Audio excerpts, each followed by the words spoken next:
Hello everyone, welcome to study time with new informative video। RO 2016 का जो mains का syllabus है वो आज हम यहाँ पर देखने वाले हैं।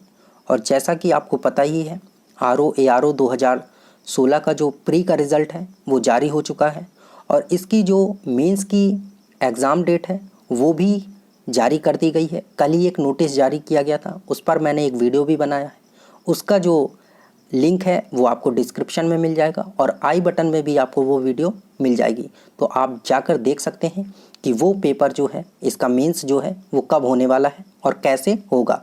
यहाँ पर हम RO 2016 का जो मेंस का सिलेबस है वो देखने वाले हैं कि कितने प्रश्न कहाँ से पूछे जाते हैं, कैसे कैसे प्रश्न आते हैं और कितने कितने नंबर के आते हैं। एक एक चीज़ हम बारीकी से यहाँ पर देखने वाले हैं। तो देखिए, यहाँ पर जो पहला पेपर है वो होगा आपका सामान्य अध्ययन का। तो इसके पहले मैं आपको बता दूं कि अगर आप इस चैनल पर नए हैं तो चैनल को सब्सक्राइब कर सकते हैं। यहाँ पर आपको सरकारी नौकरी से संबंधित सभी अपडेट समय समय पर मिलती रहती हैं। तो चलिए अब देखते हैं सिलेबस। और आपको पता होना चाहिए कि इसकी जो एग्ज़ाम डेट है वो 22 दिसंबर और 23 दिसंबर है। तो 22 को और 23 को ये मेंस का जो पेपर है वो होने वाला है। तो अभी इसको सिलेबस को आप अच्छे से देख लीजिए कि क्या क्या चीज़ आने वाली है, कितने नंबर की आने वाली है, कैसे क्वेश्चन पूछे जाते हैं, सभी कुछ मैं यहाँ पर सारी जानकारी देने वाला हूँ आपको। तो ध्यान से देखिएगा एक एक चीज़ को। तो देखिए, जो पहला पेपर है 22 दिसंबर को होगा सामान्य अध्ययन का। इसमें 120 नंबर का आपका क्वेश्चन होगा, 120 क्वेश्चन होंगे, 120 अंक होंगे और समय आपको 2 घंटे का मिलेगा। दूसरा है सामान्य हिंदी का होगा, 160 क्वेश्चन होंगे, 160 नंबर का होगा आपका और 3 घंटे का आपको समय मिलेगा। और तीसरा जो है निबंध होगा, 120 नंबर का होगा और 3 घंटे का समय इसमें भी आपको दिया जाएगा। तो ये तो आपको शॉर्ट में बताया है। अब डिटेल में आगे देखिए कि जो सामान्य अध्ययन का पेपर होगा आपका, 120 प्रश्न इसमें आपसे पूछे जाएंगे, 120 अंक आपको मिलेंगे इसके लिए और 2 घंटे का समय होगा आपके पास। और जो ये पेपर होगा ये वस्तुनिष्ठ टाइप है, तो इसमें नेगेटिव मार्किंग भी होगी, आप ध्यान रखिएगा इस बात का, ठीक है। अब आगे बात करते हैं। दूसरा जो है सामान्य हिंदी का है, 160 अंक होंगे इसमें, जिसमें आपको 3 घंटे का समय दिया जाएगा।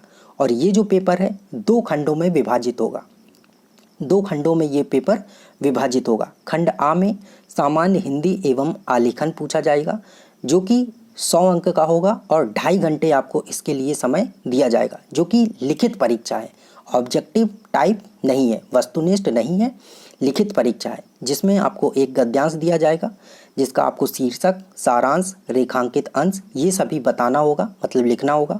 और शीर्षक के लिए आपको 3 नंबर, सारांश के लिए 6 नंबर और रेखांकित अंश के लिए 12 नंबर, मतलब कुल मिलाकर 21 नंबर आपको इसके लिए मिलेंगे।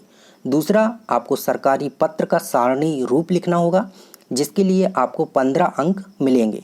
तीसरा, पत्राचार आएगा जिसमें आपको 24 अंक मिलेंगे, जो कि पत्राचार में आपसे शासकीय पत्र, अर्धशासकीय पत्र, कार्यालय आदेश, परिपत्र, ज्ञाप, विज्ञप्ति, टिप्पणी, प्रतिवेदक, अनुस्मारक ये सारी चीज़ें पूछी जाएंगी, जो कि 24 नंबर आपको इसमें से मिलने वाले हैं और काफ़ी आसानी से ये नंबर मिल जाते हैं। अगला है पारिभाषिक शब्दावली। तो पारिभाषिक शब्दावली आपसे पूछी जाएगी जिसमें प्रशासनिक शब्दावली होगी और वाणिज्यिक होगी, जिसमें आपको अंग्रेजी से हिंदी में ट्रांसलेट करना होगा, जो कि 5 आपको दिए गए होंगे और 10 अंक के होंगे। हिंदी से अंग्रेजी में करना होगा, ये भी 5 दिए होंगे और ये भी 10 अंक के होंगे। कुल 20 अंक का जो आपका पारिभाषिक शब्दावली है। आगे देखिए, मुहावरे तथा लोकोक्तियाँ पूछी जाएंगी आपसे, 5 पूछी जाएंगी जो कि 10 नंबर की होंगी और इनका आपको शब्द अर्थ, इसका जो अर्थ है वो बताना होगा और वाक्य में प्रयोग कैसे करना है ये सारी चीज़ें आपको वहाँ पर लिखनी होंगी कि कैसे, किस तरह से आप इसका वाक्य में प्रयोग करते हैं। कंप्यूटर ज्ञान के आपसे क्वेश्चन पूछा जाएगा। कभी कभी 2 क्वेश्चन पूछे जाते हैं जो कि 5-5 नंबर के होते हैं, कभी 5 क्वेश्चन पूछ लिए जाते हैं जो कि 2-2 नंबर के होते हैं, या फिर आपसे एक एक क्वेश्चन करके 10 क्वेश्चन पूछ लेगा जो कि 10 नंबर के होंगे। तो मतलब कुल 10 नंबर का आपसे कंप्यूटर ज्ञान पूछा जाएगा। अब उसमें 2 प्रश्न भी हो सकते हैं, 5 भी हो सकते हैं और 10 भी हो सकते हैं। आगे देखिए, खंड बा आएगा। खंड बा में आपसे सामान्य शब्द ज्ञान एवं व्याकरण होगा जो कि आधा घंटा का होगा। इसमें आपसे 30 प्रश्न पूछे जाएंगे। ये वस्तुनिष्ठ प्रकार का है और इसमें भी नेगेटिव मार्किंग होगी और अंक 60 होंगे। और अगर ऊपर बात करें जो ये पेपर था जो खंड आ था, इसमें नेगेटिव मार्किंग नहीं होगी क्योंकि ये लिखित परीक्षा है, तो इसमें क्या नेगेटिव मार्किंग होगी। तो देखिए जो खंड बा है इसमें आपसे 30 प्रश्न होंगे और 60 अंक का होगा। बात करें अगर इसके सिलेबस की तो जैसा हिंदी में प्री का सिलेबस था सेम वैसा ही होगा और ये आधा घंटा का है। मतलब ये जो दोनों आपको बताया खंड आ और खंड बा ये 3 घंटे का है। जैसे ही 2.5 घंटे आपके पूरे होंगे तो वो कॉपी आपसे ले ली जाएगी और ये कॉपी आपको दे दी जाएगी। तो आधे घंटे में आप इसको भी पूरा कर लीजिए और काफ़ी पर्याप्त समय है। अब जो तीसरा पेपर है वो तीसरे दिन होगा, यानी दूसरे दिन होगा। वो दोनों पेपर एक ही दिन होंगे, सुबह और शाम को। और ये जो है निबंध का ये दूसरे दिन होगा 23 तारीख को, 23 दिसंबर को। और ये 120 अंक का होगा जिसके लिए आपको 3 घंटे का समय दिया जाएगा।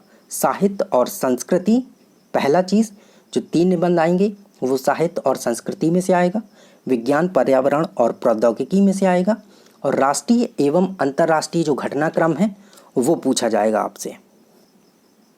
तो इन तीनों में आपको 3-3 निबंध दिए जाएंगे और 3-3 में से कोई भी एक आपको चूज़ करना है और उसे 600 शब्दों में लिखना है। याद रखिएगा 600 से बहुत ज़्यादा शब्द कम ना हो या बहुत ज़्यादा भी ना हो। आपको 600 शब्द के लगभग आपको ये जो निबंध है वो लिखना है। मतलब कुल मिलाकर आपको 3 निबंध लिखने हैं जो कि 40-40 नंबर के होंगे। कुल 120 नंबर आपको इसमें मिलेंगे। और आप सभी अच्छे से जानते हैं कि जो फाइनल मेरिट है, फाइनल जो लिस्ट आती है, फाइनल जो सिलेक्शन होता है वो मेंस के नंबर से ही होता है। तो 400 नंबर का ये जो आपका मेंस है इसी से सिलेक्शन होता है। प्री के मार्क्स जो हैं वो नहीं जोड़े जाते हैं। और अगर अब बात करें 2017 के रिज़ल्ट की, तो जो 2017 का रिज़ल्ट आया था उसमें जो मेरिट गई थी वो 265 से 270 के बीच में गई थी। यानी 400 में अगर आप 265 के लगभग ले आते हैं तो आपका सिलेक्शन जो है वो बहुत ज़्यादा चांस है कि हो जाएगा। लेकिन आपका जो लक्ष्य होना चाहिए वो 300 प्लस होना चाहिए कि मुझे कैसे भी करके 300 प्लस नंबर लाने ही लाने हैं, तब आपका सिलेक्शन कोई रोक नहीं सकता। तो यही था RO-ARO 2016 मेंस का सिलेबस।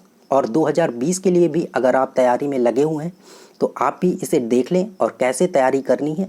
जो 120 नंबर का सामान्य अध्ययन होता है तो ये तो जैसा प्री में पूछते हैं वैसा ही होता है। और जो 60 नंबर की हिंदी होती है, 30 प्रश्न आते हैं जो कि वस्तुनिष्ठ प्रकार है, वो भी प्री जैसा ही रहता है। तो आप उसकी तैयारी करते रहें और जब मेंस का आपका प्री क्लियर हो जाए तो मेंस के लिए इस सिलेबस के अकॉर्डिंग तैयारी करना शुरू कर दें। और चाहें अभी आपके पास समय है तो इसे भी थोड़ा थोड़ा देख सकते हैं। तो ये था मेंस का सिलेबस। और जिनका प्री क्लियर हो चुका है तो वो अभी और तेज़ी के साथ इसमें लग जाएं और कैसे आपको किस किस में कितने कितने प्रश्न पूछे गए हैं वो सारी चीज़ें मैंने आपको बता दी हैं, तो आप ध्यान से उसको कर लें। So thank you. मिलते हैं नई इन्फॉर्मेटिव वीडियो के साथ। और अगर आप इस चैनल पर नए हैं तो चैनल को सब्सक्राइब जरूर कर लें। Thank you.